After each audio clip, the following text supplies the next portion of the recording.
who in their right mind wants to step in front of this Sixers team? We're going to talk about that game. We're going to talk about the Timberwolves at the Spurs. Let's get it started with the Sixers. 2 days removed from a 109-100 win in Game 7 at Boston.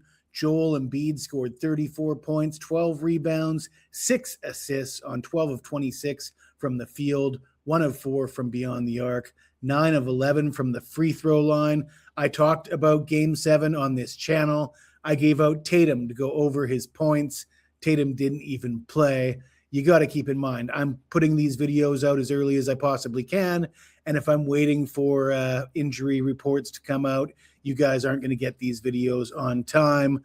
Obviously, nobody lost any money because there would have been no action. But perhaps we would have liked the Sixers a little more. Perhaps we would have liked Embiid a little more. I did say a lot of people were betting on Embiid's assist prop to go over 5.5. Now he got there. He got to 6.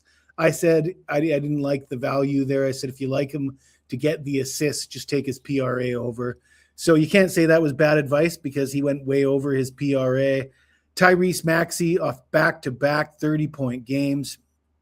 This version of the Philadelphia 76ers is not the same version that finished 7th or clinched a 7th seed via the play-in.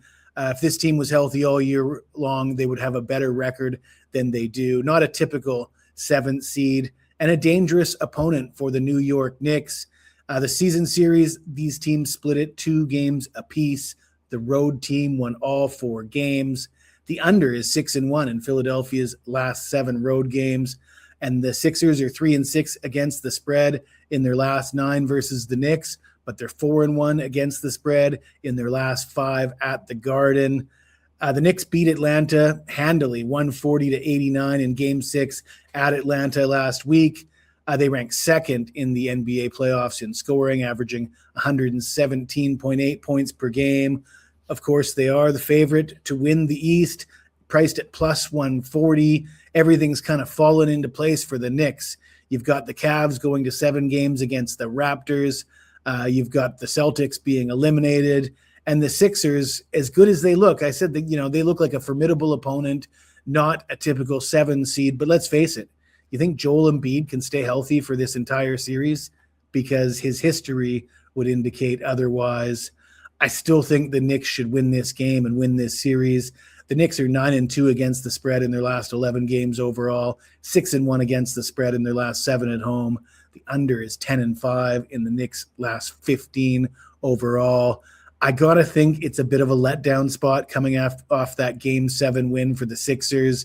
We got a well-rested Knicks team, and often you got a question, is it rest versus rust?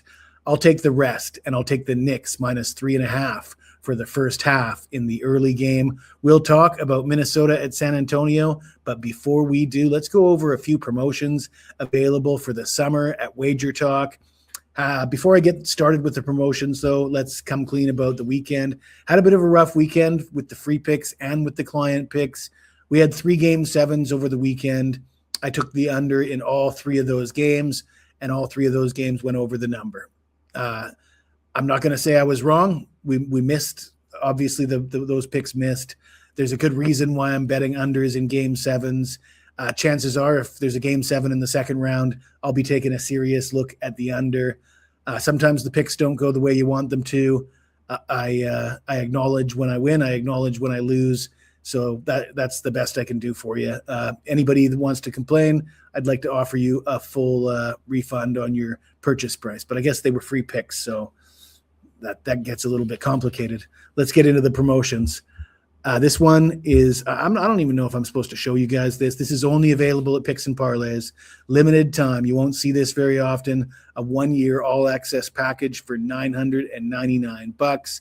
And what do you get with that? Well, pretty soon, baseball is going to be the only show in town, or the main attraction. Over the last 365 days, I'm hitting 60% with my Major League Baseball picks, up 59 units of profit. That's number 2 at WagerTalk. It's a pretty damn good record. 60% is pretty good. And I know somebody dropped a comment on one of my videos over the weekend saying, you want $1,000 and the best you can do is hit 60%. It's funny that because very few people on the planet can hit 60% over a long period of time with any sports betting. So, so I guess some people don't know that. Some people still believe that they can come out here and hit 70%. Good luck to them. All the power to them. In addition to the Major League Baseball, of course, we got the NBA playoffs. It's been a bit of a rocky road the last week or so in the NBA playoffs, but I've been getting it done on the hardwood for decades. If you follow me on Twitter at Jesse Schule, check out the pinned tweet. You can see my history. My history at WagerTalk has been excellent too. The last 5 seasons, 202, 158, profit of 64 units in the NBA playoffs. And in addition to that, we got the World Cup coming up this summer. I was number 1 in profit in the last World Cup. I hit 71% with all my picks in the tournament. I'm joining forces with Ben Burns, who's never lost a 5% play in the sport of soccer. Again, you can only get this at picksandparlays.net, my page or Ben's page. $299 will get you every soccer play from today through the end of the World Cup. Now let's talk about the Minnesota Timberwolves. This series actually gives me a little bit more fond memories because I did give you the Wolves in Game 6 at home as an underdog, and I called out some of my colleagues and people who were saying Minnesota's got no chance after the injuries, particularly the injury to Anthony Edwards. I said that was a lazy take, and I did nail that one. The Wolves won 110-98 in Game 6. Jaden McDaniels scored a career-high 32 points. Anthony Edwards will miss at least the first 2 games of this series, probably more if you ask me. Dante DiVincenzo, of course, is out for the playoffs. Minnesota did win the season series 2-1.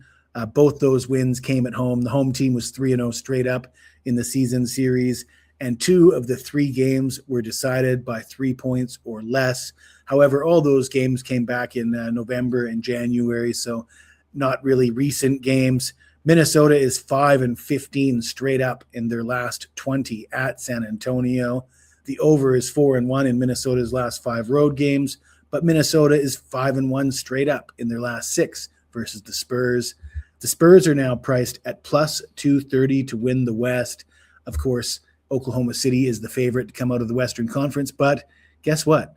San Antonio owned them in the regular season.